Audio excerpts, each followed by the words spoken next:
For unto everyone that hath shall be given, and he shall have abundance. But from him that hath not shall be taken away, even that which he hath. Matthew 25:29.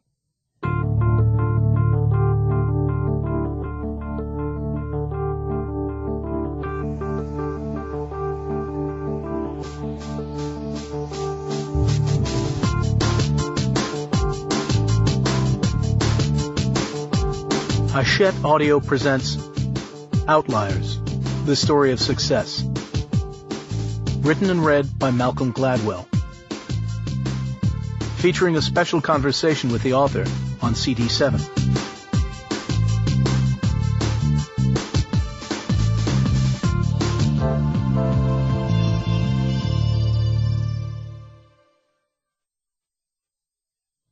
Outlier, noun.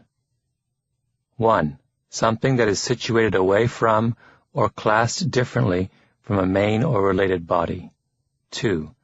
A statistical observation that is markedly different in value from the others of the sample.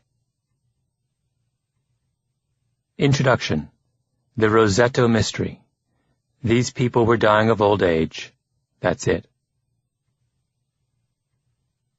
Roseto Val Fattore lies 100 miles southeast of Rome, in the Apennine foothills of the Italian province of Foggia.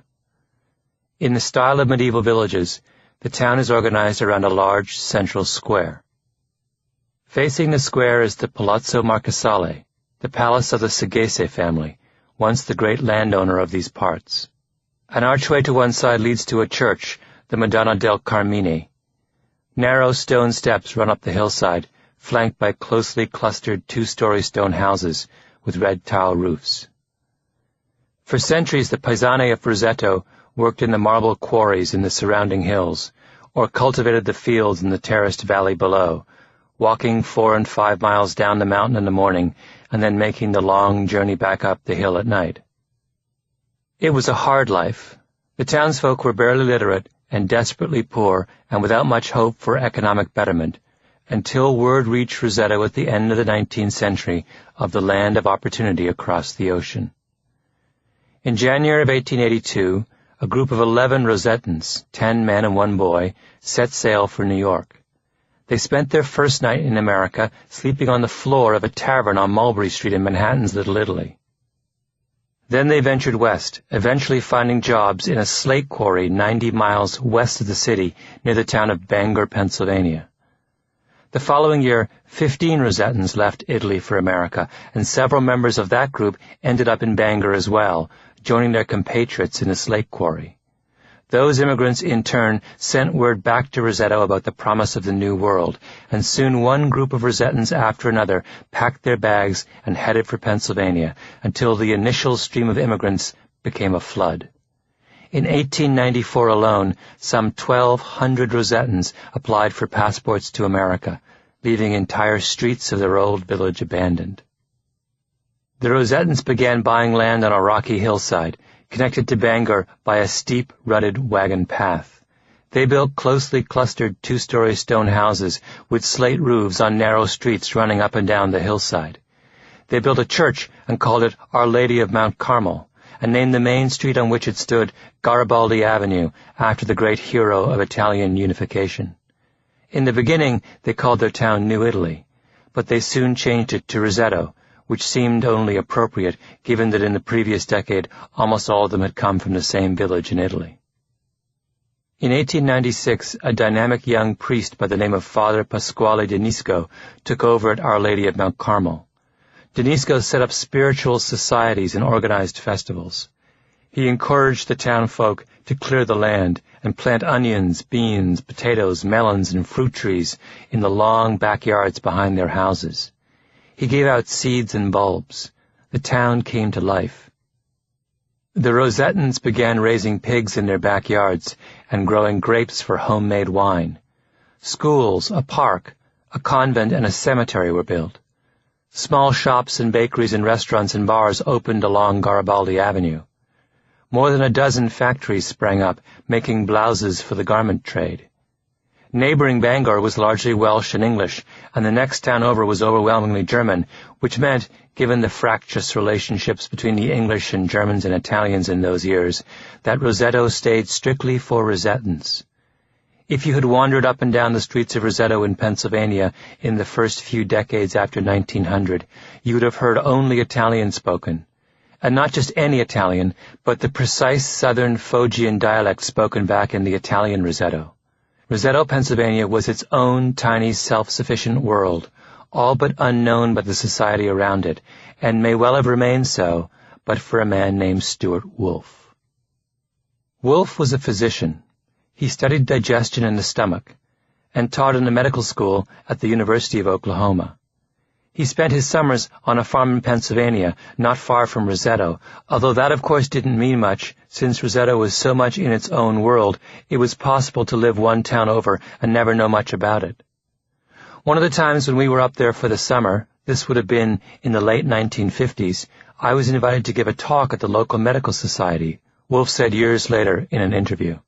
After the talk was over, one of the local doctors invited me to have a beer. And while we were having a drink, he said, "You know, I've been practicing for 17 years. I get patients from all over, and I rarely find anyone from Roseto under the age of 65 with heart disease." Wolfe was taken aback. This was the 1950s, years before the advent of cholesterol-lowering drugs and aggressive prevention of heart disease. Heart attacks were an epidemic in the United States. They were the leading cause of death in men under the age of 65. It was impossible to be a doctor, common sense said, and not see heart disease. Wolfe decided to investigate. He enlisted the support of some of his students and colleagues from Oklahoma. They gathered together the death certificates from residents of the town, going back as many years as they could. They analyzed physicians' records. They took medical histories and constructed family genealogies. "We got busy," Wolfe said. "We decided to do a preliminary study. We started in 1961. The mayor said, 'All my sisters are going to help you.' He had 4 sisters. He said, 'You can have the town council room.' I said, 'Where are you going to have council meetings?' He said, 'Well, we'll postpone them for a while.' The ladies would bring us lunch. We had little booths where we would take blood, do EKGs. We were there for 4 weeks. Then I talked with the authorities. They gave us the school for the summer. We invited the entire population of Roseto to be tested. The results were astonishing. In Roseto, virtually no one under 55 had died of a heart attack or showed any signs of heart disease. For men over 65, the death rate from heart disease in Roseto was roughly half that of the United States as a whole. The death rate from all causes in Roseto, in fact, was 30 or 35% lower than it should have been. Wolfe brought in a friend of his, a sociologist from Oklahoma named John Brune, to help him. I hired medical students and sociology grad students as interviewers, and in Roseto we went house to house and talked to every person aged 21 and over, Brune remembers. This happened more than 50 years ago, but Brune still had a sense of amazement in his voice as he described what they found. There was no suicide, no alcoholism, no drug addiction, and very little crime. They didn't have anyone on welfare. Then we looked at peptic ulcers. They didn't have any of those either. These people were dying of old age. That's it. Wolfe's profession had a name for a place like Roseto, a place that lay outside everyday experience, where the normal rules did not apply. Roseto was an outlier. Wolfe's first thought was that the Rosetans must have held on to some dietary practices from the old world that left them healthier than other Americans. But he quickly realized that wasn't true. The Rosetans were cooking with lard instead of the much healthier olive oil they'd used back in Italy.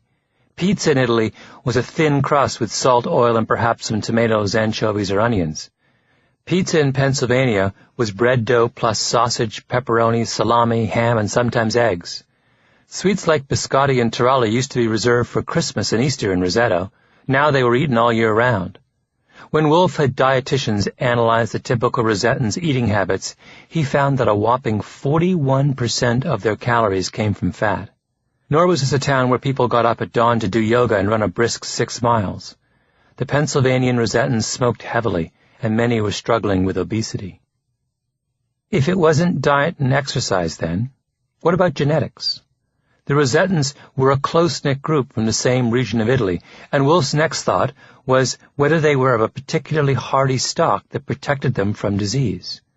So he tracked down relatives of the Rosetans who were living in other parts of the United States to see if they shared the same remarkable good health as their cousins in Pennsylvania. They didn't. He then looked at the region where the Rosetans lived. Was it possible that there was something about living in the foothills of eastern Pennsylvania that was good for their health? The two closest towns to Roseto were Bangor, which was just down the hill, and Nazareth, a few miles away. These were both about the same size as Roseto and populated with the same kind of hard-working European immigrants. Wolf combed through both towns' medical records. For men over 65, the death rates from heart disease in Nazareth and Bangor were something like 3 times that of Roseto. Another dead end. What Wolf began to realize was that the secret of Roseto wasn't diet or exercise or genes or location. It had to be Roseto itself. As Brune and Wolf walked around the town, they figured out why. They looked at how the Rosetans visited one another, stopping to chat in Italian on the street or cooking for each other in their backyards. They learned about the extended family clans that underlay the town's social structure. They saw how many homes had 3 generations living under one roof and how much respect grandparents commanded. They went to Mass at Our Lady of Mount Carmel and saw the unifying and calming effect of the church. They counted 22 separate civic organizations in a town of just under 2,000 people.